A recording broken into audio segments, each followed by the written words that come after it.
আসসালামু আলাইকুম।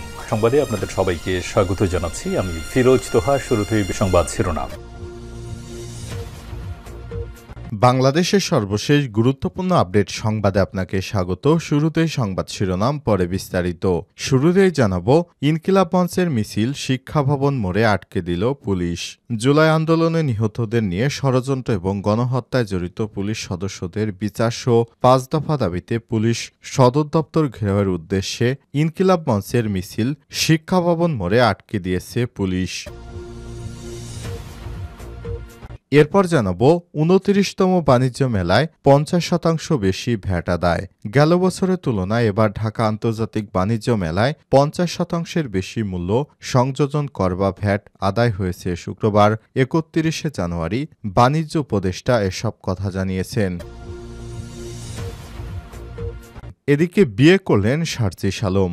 বিয়ে করলেন জাতীয় নাগরিক কমিটির মুখ্য সংগঠক শারজিস আলম। শুক্রবার ৩১শে জানুয়ারি সন্ধ্যায় ক্রীড়া উপদেষ্টা আসিফ মাহমুদ সজীব ভূঁইয়া এসব তথ্য নিশ্চিত করে। তবে পাত্রীর বিষয়ে বিস্তারিত কোনো কিছু জানাননি তিনি। এবারে জানাবো, বাড়বে ঘন কুয়াশার দাপট, বৃষ্টি এবং তাপমাত্রা নিয়ে নতুন বার্তা। মাঘের মাঝামাঝিতে এসে ফের বেড়েছে কুয়াশার দাপট। সঙ্গে দিনের বেলায় সূর্যের আলো বেশিক্ষণ স্থায়ী না হয় শীতের অনুভূতিও কিছুটা বেড়েছে। অবস্থার বর্ধিত ৫ দিনে তাপমাত্রা আরও কমতে পারে বলে জানিয়েছেন আবহাওয়া অধিদপ্তর। সেই সঙ্গে আগামী ২ দিন কোথাও কোথাও দুপুর পর্যন্ত থাকতে পারে মাঝারি থেকে ঘন কুয়াশার দাপট। এদিকে যুবককে শ্বাসরোধ করে হত্যার পর অটোরিকশা ছিনতাই। ফরিদপুরের গলায় রশি পেঁচিয়ে শ্বাসরোধ করে ফরহাদ প্রামাণিক ২১ নামে এক যুবককে হত্যার পর তার অটোরিকশা ছিনতাইয়ের ঘটনা ঘটেছে। শুক্রবার ৩১ জানুয়ারি দুপুর ২টার দিকে ফরিদপুর সদরের দুর্গাপুর গ্রামে একটি কলাবাগান থেকে ফরহাদের মরদেহ উদ্ধার করেছে পুলিশ। নিহত ফরহাদের বাড়ি রাজবাড়ী সদরের পাচুরিয়া ইউনিয়নের আন্ধারমানিক গ্রামের সাত্তার প্রামাণিক ছেলে। ১ বছর আগে তার বিয়ে হয়। বর্তমানে তার স্ত্রী সন্তান সম্ভবা। এবং সর্বশেষ জানাবো, আওয়ামী লীগ নেতা সাজেদুর গ্রেপ্তার। কুড়িগ্রামের রাজারহাট উপজেলা আওয়ামী লীগের সহসভাপতি সাজেদুরকে গ্রেপ্তার করেছে পুলিশ। শুক্রবার ৩১শে জানুয়ারি দুপুরে তার নিজ বাড়ি থেকে গ্রেপ্তার করা হয়। পরে আদালতের মাধ্যমে তাকে কারাগারে পাঠানো হয়েছে। প্রিয় দর্শক, এতক্ষণ শুনছিলেন সংবাদ শিরোনাম, এবারে বিস্তারিত। তবে তার আগে বন্ধুরা, অনুরোধ থাকবে সংবাদটিতে একটি লাইক দিন। এই চ্যানেলে আপনি নতুন হয়ে থাকলে আমাদের সংবাদটি দেখতে দেখতে চ্যানেলটি সাবস্ক্রাইব করে রাখুন। কমেন্ট করে বন্ধুরা আপনার মূল্যবান মতামত জানিয়ে দিন আপনি বিশ্বের কোন দেশ থেকে বা বাংলাদেশের কোন স্থান থেকে আমাদের সংবাদটি দেখছেন এবং শুনছেন। এবারে বিস্তারিত। দৈনিক ইনকিলাব মঞ্চের শিক্ষা ভবন মোড়ে আটকে দিল পুলিশ। জুলাই আন্দোলনে নিহতদের নিয়ে ষড়যন্ত্র ও গণহত্যায় জড়িত পুলিশ সদস্যদের বিচারসহ ৫ দাবিতে পুলিশ সদর দপ্তর ঘেরাওয়ের উদ্দেশ্যে ইনকিলাব মঞ্চের মিছিল শিক্ষা ভবনের সামনে আটকে দিয়েছে পুলিশ। পরে দাবির একটি স্মারকলিপি তুলে দিয়ে শনিবার সন্ধ্যা ৭টা পর্যন্ত আলটিমেটাম বেঁধে দিয়ে কর্মসূচি শেষ করেছেন তারা। শুক্রবার ৩১শে জানুয়ারি দুপুর ৩:৩০টায় শাহবাগ থানার সামনে থেকে মিছিল নিয়ে ঢাকা বিশ্ববিদ্যালয় টিএসসি ও দোয়েল চত্বর হয়ে হাইকোর্ট মোড়ে যেতেই মিছিলটি আটকে দেয় পুলিশ। সেখানে ব্যারিকেড দিয়ে বিপুল সংখ্যক পুলিশ লাঠি হাতে অবস্থান নেন। পরে সেখানে দাঁড়িয়ে স্লোগান দিতে থাকেন আন্দোলনকারীরা।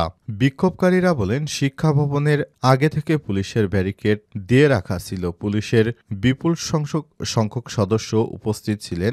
জল কামানো রাখা ছিল। ইনকিলাব মঞ্চের নেতারা মিছিল নিয়ে ব্যারিকেড ভেঙে সামনে এগিয়ে গেলে পুলিশ তাদের আর সামনে যেতে দেয়নি। পরে ইনকিলাব মঞ্চের নেতারা সেখানেই স্লোগান দিতে থাকেন। এ সময় ডিএমপির রমনা জোনের ডিসি মাসুদ আলম বলেছেন, আপনারা এমন কিছু করবেন না যাতে আমাদের কাজ করতে সমস্যা হয়। এ সময় পুলিশ তাদের বিনয়ের সঙ্গে বিক্ষোভ বন্ধ করতে আহ্বান জানান। বিক্ষোভকারীরা বলেন, শিক্ষা ভবনের আগে থেকে পুলিশ ব্যারিকেড দিয়ে রেখেছিল। পুলিশের বিপুল সংখ্যক সদস্য সেখানে মোতায়েন করা ছিল। ইনকিলাব মঞ্চের ৫ দফা দাবি হচ্ছে, জুলাই গণহত্যায় সরাসরি সরাসরি জড়িত সব পুলিশ সদস্যদের অতি দ্রুত গ্রেপ্তার করে বিচারের দাবির আওতায় আনতে হবে। জুলাই আন্দোলনে নিহত এবং আহতদের কর্মীদের বিরুদ্ধে ষড়যন্ত্রমূলক মিথ্যা মামলা প্রত্যাহার করতে হবে। তাদের বিরুদ্ধে বিভাগীয় ব্যবস্থা গ্রহণ করতে হবে। ছাত্রলীগের নেতাকর্মীরা যারা পুলিশ বাহিনীতে আছে তাদের বাধ্যতামূলক অবসরে পাঠাতে হবে। জুলাই গণহত্যার দায়ে তিরস্কৃত ও বদলি হওয়া পুলিশদের তালিকা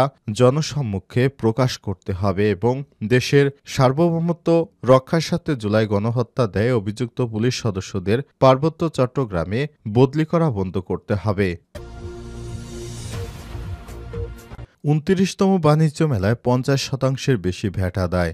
গেল বছরের তুলনায় এবার ঢাকা আন্তর্জাতিক বাণিজ্য মেলায় ৫০% বেশি মূল্য সংযোজন কর বা ভ্যাট আদায় হয়েছে। শুক্রবার ৩১শে জানুয়ারি মেলার সমাপনী অনুষ্ঠান শেষে সাংবাদিকদের প্রশ্নের জবাবে বাণিজ্য উপদেষ্টা শেখ বশিরউদ্দিন এসব তথ্য জানান। তবে মেলা থেকে রপ্তানি আয় বা ক্রয়াদেশ কেমন এসেছে তা জানাতে পারেনি রপ্তানি উন্নয়ন ব্যুরো। এর আগে সমাপনী অনুষ্ঠানে বাণিজ্য উপদেষ্টা বলেছেন, এবারও মেলায় আন্তর্জাতিক মান নিশ্চিত করা যায়নি। বিশ্ববাজারের প্রতিযোগিতার সক্ষমতা বাড়াতে প্রয়োজনীয় নীতি সহায়তা দিতে প্রস্তুত সরকার, কারণ ক্ষমতা হারালে কর্মসংস্থান নিশ্চিতের চ্যালেঞ্জ আরও কঠিন হবে। এক্ষেত্রে পণ্য বৈচিত্র্যকরণ ও ব্যবসার খরচ কমাতে ব্যবসায়ীদের প্রতি আহ্বান জানান উপদেষ্টা। অনুষ্ঠানে বিভিন্ন ক্যাটাগরিতে মেলায় অংশগ্রহণকারী ৫১টি প্রতিষ্ঠানকে পুরস্কার দেয়া হয়। বিয়ে করলেন সার্জিস আলম। বিয়ে করলেন জাতীয় নাগরিক কমিটির মুখ্য সংগঠক সার্জিস আলম। শুক্রবার ৩১শে জানুয়ারি সন্ধ্যায় ক্রীড়া উপদেষ্টা আসিফ মাহমুদ সজীব হয়ে সব তথ্য নিশ্চিত করেছেন। তবে পাত্রীর বিষয়ে বিস্তারিত কিছু জানানো হয়নি। নবদম্পতিকে শুভেচ্ছা জানিয়ে নিজের ফেসবুক আইডিতে একটি ছবি যুক্ত করে ক্যাপশনে আসিফ মাহমুদ লিখেছেন, নবজীবনে পদার্পণে অভিনন্দন সার্জিস ভাই, বিবাহিত জীবন সুখের হোক। এ সময় ছবিতে দেখা যায় বিয়ের পোশাকে দাঁড়িয়ে আছেন সার্জিস আলম। তার পাশে উপস্থিত রয়েছেন উপদেষ্টা মাহফুজ আলম, ক্রীড়া উপদেষ্টা আসিফ মাহমুদ, তথ্য উপদেষ্টা নাহিদ ইসলাম, বৈষম্যবিরোধী ছাত্র আন্দোলনের আহ্বায়ক হাসনাত আবদুল্লাহ। সার্জিস আলম ১৯৯৮ সালের ২ জুলাই পঞ্চগড়ে জন্মগ্রহণ করেন। তিনি বিএফ শাইন কলেজ থেকে এইচএসসি পাশ করেন। ২০১৭ সালে ঢাকা বিশ্ববিদ্যালয়ের প্রাণিবিদ্যা বিভাগ থেকে অনার্স ও মাস্টার্স সম্পন্ন করেছেন। তিনি ঢাকা বিশ্ববিদ্যালয়ের ডাকসু নির্বাচনের অমর ২১শে হল সংসদের সদস্য পদে জয়লাভ করেছিলেন এবং নানা পর্যায়ে বিতর্ক প্রতিযোগিতায় বিতার্কিক হিসেবেও অংশগ্রহণ করেছেন সার্জিস আলম। বাড়বে ঘন কুয়াশার দাপট, বৃষ্টি এবং তাপমাত্রা নিয়ে নতুন বার্তা। মাঘের মাঝামাঝিতে এসে ফের বেড়েছে কুয়াশার দাপট। সঙ্গে দিনের বেলায় সূর্যের আলো বেশিক্ষণ স্থায়ী না হয় শীতের অনুভূতিও কিছুটা বেড়েছে। এই অবস্থায় বর্ধিত ৫ দিন তাপমাত্রা আরও কমতে পারে বলে জানিয়েছে আবহাওয়া অধিদপ্তর। সেই সঙ্গে আগামী ২ দিনে কোথাও কোথাও দুপুর পর্যন্ত থাকতে পারে মাঝারি থেকে ঘন কুয়াশার দাপট। আবহাওয়াবিদ শাহিনুল ইসলাম জানিয়েছেন, শনিবার ১ ফেব্রুয়ারি নোয়াখালী ও কুমিল্লা অঞ্চল সহ ঢাকা, ময়মনসিংহ, বরিশাল, সিলেট বিভাগের ২-১ জায়গায় অথবা গুড়ি গুড়ি বৃষ্টি হতে পারে। তবে পরের দিন ২ থেকে ৩ ফেব্রুয়ারি অস্থায়ীভাবে আংশিক মেঘলা আকাশ সহ সারা দেশের আবহাওয়া প্রধানত শুষ্ক থাকতে পারে। এই আবহাওয়াবিদ জানান, শনি ও রোববার মধ্যরাত থেকে সকাল পর্যন্ত সারা দেশে কোথাও কোথাও মাঝারি থেকে ঘন কুয়াশার দাপট থাকতে পারে, এমনকি কোথাও কোথাও তা দুপুর পর্যন্ত অব্যাহত থাকতে পারে। সেই সঙ্গে এ বিষয়ে ঘন কুয়াশার কারণে বিমান চলাচল, অভ্যন্তরীণ নদী পরিবহন ও সড়ক যোগাযোগ সাময়িকভাবে বিঘ্ন ঘটতে পারে। তবে শনিবার সন্ধ্যা ৬টা পর্যন্ত দিন ও রাতের তাপমাত্রায় প্রায় অপরিবর্তিত থাকতে পারে। পাশাপাশি রোববার একই সময় পর্যন্ত সারা দেশে রাতের তাপমাত্রা প্রায় অপরিবর্তিত থাকলেও দিনের তাপমাত্রা সামান্য বাড়তে পারে। এছাড়াও সোমবার সারা দেশে রাত ও দিনের তাপমাত্রা ১ থেকে ২ ডিগ্রি সেলসিয়াস পর্যন্ত কমতে পারে। শুক্রবার সন্ধ্যায় উত্তরের জেলা পঞ্চগড়ের তেঁতুলিয়ায় দেশের সর্বনিম্ন ৯.৮ ডিগ্রি সেলসিয়াস তাপমাত্রা রেকর্ড করা হয়েছে। পাশাপাশি এই সময়ে রাজধানী ঢাকায় সর্বনিম্ন তাপমাত্রা ছিল ২০.৯ ডিগ্রি সেলসিয়াস। এ অবস্থায় বর্ধিত ৫ দিনে তাপমাত্রা আরও কমতে পারে বলেও পূর্বাভাস দিয়েছে আবহাওয়া অফিস।